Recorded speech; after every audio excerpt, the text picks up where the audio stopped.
Hello everybody, Ian Robson here. Welcome back to an episode of Coffee with Ian. It's not super strong anymore.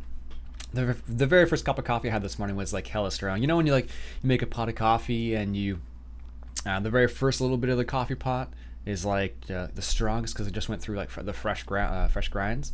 That was the first cup of coffee I had, and this is the second one. But this is not nearly as strong as that first one. The first one was like rocket fuel. Well, it would be for some people at least, but this one's not nearly as strong. Still good though. It's still rocking that what's it called? 8 o'clock dark roast, something like that. Got it from the grocery store. It's nothing fancy. It tastes nice though, so it's always good. Yeah. It's always funny when you compare like different brands in the grocery store itself. Like if you want to get really fancy, you go to like a proper like roastery and all that jazz. But that gets really expensive really fast when you drink coffee every day. And if you got the money, that's one thing. But if you're not rich, I suppose would be the way to describe it, then maybe it might be a bit more of a difficult scenario for you to try and get the fanciest coffee ever. But anyway, that's how it usually goes. So I feel so tired right now. I didn't sleep very well at all last night. One of those nights where it's like, you're laying in bed kind of trying to sleep and be like, So like, even though this is my second cup of coffee, it doesn't feel like it's my second cup of coffee. I may even have a nap this afternoon. That's how tired I feel right now. Anyways, the stream will go on today, 10 a.m. Eastern Standard Time, so hopefully I'll see you there. And I added a few new mods to the server this morning. I updated a few mods, and I added the Castor food placeable mod, so it's to help do the food processing side of the placeables that we have. So we put the food processing plant down last week or the week before that, and then now we have the other different placeables associated with that, so you can actually process like beef or I guess dairy cows and pigs. So it's going to be kind of interesting. I thought you only needed just the food processing plant, but you need some other ones associated with it as well. So Berlioz pointed me in the right direction, so I picked those ones up not too long ago. So hopefully this isn't too quiet. There we go. Yeah, so Berlioz pointed that out to me the other day, so finally put it on the server. Been meaning to do it for a while now, so one of those things where it's like I get sucked into other things sometimes. And been playing a little bit of the Hunter lately. That's been a lot of fun. Did a couple streams actually on that. Last night did a couple hour stream, and the night before that did a couple hour stream as well on the Hunter. It's a lot of fun to play with other people. Like you kind of explore around, go find some stuff.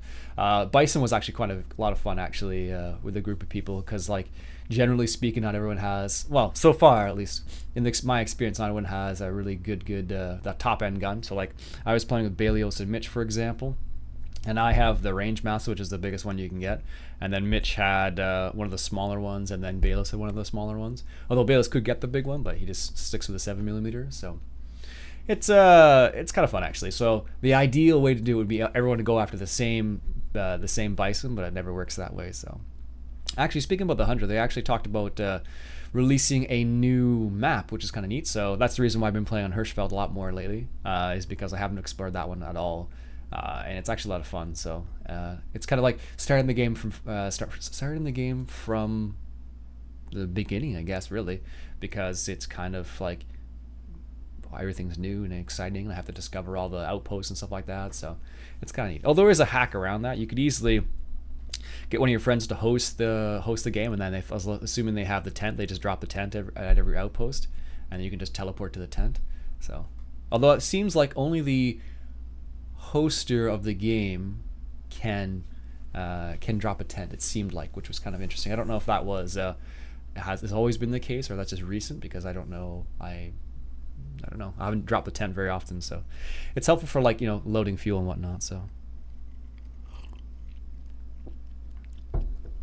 but yeah, it's been a lot of fun actually playing that game again. It's one of those games where you can easily just pick up, and that's what I really like about those, like that style of game, where like even if you don't pick it up for like a month, when you pick it up again, it's going to be a lot of fun again, because it's like brand new all over again, sort of thing. Or you get back and you enjoy the game. It's like Farm Sim. Farm Sim is the same way for me. So I could stop playing Farm Sim for a while, then come back to it and be like, this is awesome. Da, da, da, da. Of course, I never really stop playing Farm Sim. I just kind of get distracted by other things. But so like right now, the Hunter is distracting. Even though I have Dirt 4, I played Dirt 4 just a little bit. Let me check. How many hours do I actually have in Dirt 4 right now? Probably like 4 hours if I had to guess. Let's see. Dirt 4. What's this? 5 hours on Dirt 4. That's hilarious. So I have 5 hours on Dirt 4, but I picked it up not too long ago. And then if we compare that to the Hunter, this is going to be a really pales in comparison to scenario. The Hunter, I only have 107 hours apparently on the Hunter, so. But it's one of those games where you can kind of like, for me, racing, I only feel like racing at certain times. So like I want to race, I'm like, okay, let's do a little bit of racing, and I don't play for like an extended period of time because it is very stressful when you do it. You're like, so hunting, you can kind of chill out and kind of just go, well, okay, let's just walk around in the woods, check out what's going on. I'm like, hey, look, there's a nice picture. Like you take a couple of screenshots. So that's the reason why it's one of those games you can put a lot more hours into, much easier, I find, than racing games. Project Cars 2 just came out, and that was pretty tempting too, but I still have Project Cars 1, and apparently the AI, it's a lot more simulator-esque from what I've seen actually. I believe so far, let me just double check here, Project Cars, let me just do a little Google search here, or I should say a little Steam search. Project Cars 2, $80 Canadian, full price, and so far out of the 520 reviews, it's mostly positive. So that's pretty positive for them.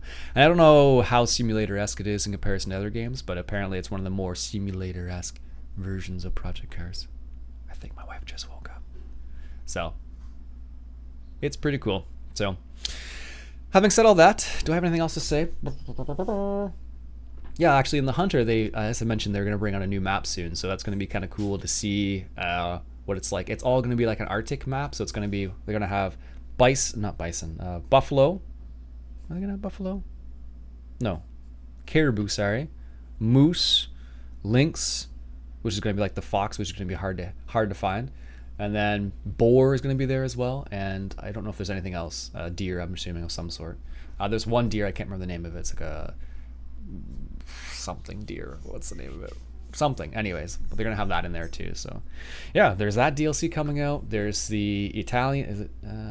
Yeah, Italian DLC for ETS 2 coming out. There's New Mexico coming out eventually. So these are all things that are coming out at some point. And then, of course, Farming Sim DLC comes out in November, I want to say it is. That's the Platinum DLC with South America. So it's going to be good. It's going to be good. So anyways, I'm going to keep rambling on. I don't have anything else to say. So that's it for me for today, folks. Hope you enjoyed. My name is Iain Robson. If you like what you saw, go ahead and hit that subscribe button for some more Coffee with Iain. And also, enjoy the coffee.